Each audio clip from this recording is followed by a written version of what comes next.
हजारों लोगों का भविष्य जो है ताक पे है। 10-10 हजार के अंदर ये पेपर बिका है।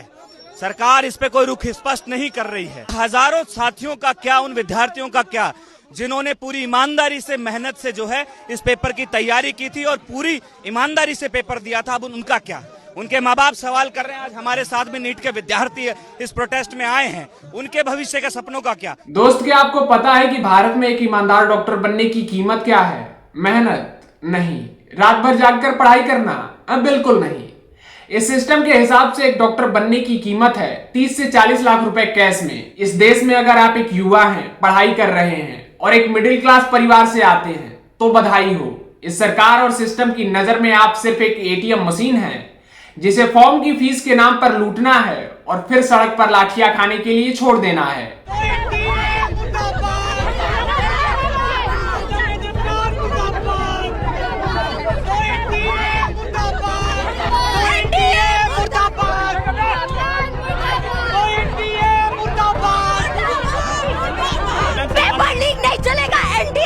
जरा इस विश्व गुरु वाले देश का असली गणित और इस सरकार का नंगा सच सुनिए।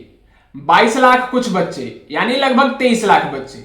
इन 23 लाख बच्चों ने नीट का फॉर्म भरा। एनटीए ने फॉर्म के फीस के नाम पर करोड़ों अरबों रुपए का कलेक्शन किया।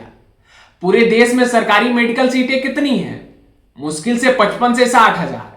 यानी एक बच्चे के पास डॉक्टर बनने का चांस 3% से भी कम है। इस 3% की उम्मीद में एक गरीब बाप अपनी जमीन गिरवी रखता है, मां अपने गहने बेचती है, एक बच्चा 18 घंटे एक घुटन भरे 8x8 के कमरे में खुद को कैद रखता है। 2 से 3 साल तक कोटा और सीकर जैसे शहरों में 2 से 3 लाख रुपए सालाना कोचिंग वाले के मुंह पे मारे जाते हैं। ये परिवार अपना खून सुखाकर सरकार और इन कोचिंग माफियाओं की तिजोरियां भर रहे हैं, लेकिन बदले में ये सिस्टम और सरकार उन्हें क्या देती है?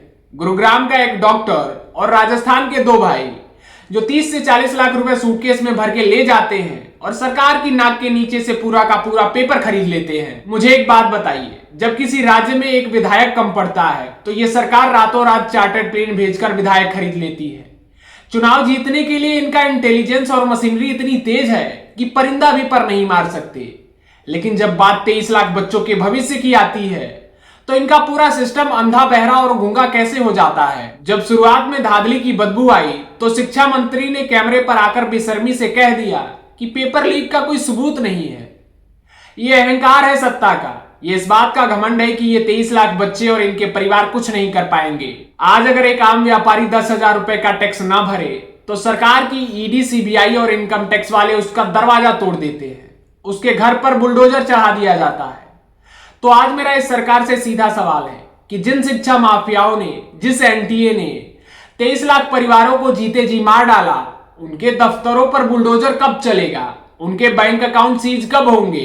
ये कोई छोटी मोटी चोरी नहीं है, ये इस देश के भविष्य का सिस्टमैटिक मर्डर है। 30-40 लाख रुपए देकर अनपढ़ और जाहिल लोग आज पेपर खरीदकर डॉक्टर बनेंगे।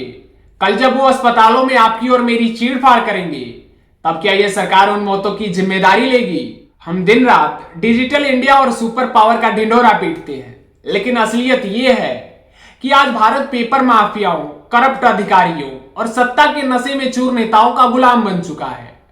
अगर आज 23 लाख परिवारों के आंसुओं ने इस सरकार की कुर्सी नहीं हिलाई तो याद रखना, कल ये सिस्टम आपके बच्चे की मेहनत को भी इसी तरह रद्दी के भाव बेच देगा। क्या आपको इस भ्रष्ट सिस्टम और इस बहरी सरकार से अब भी कोई उम्मीद बची है? कमेंट में अपनी राय दर्ज कीजिए और इस सच्चाई को हर उस इंसान के चेहरे पे मारिए जो आज भी इस गलतफहमी में जी रहा है कि इस देश में टैलेंट की कोई कद्र है। जय हिंद।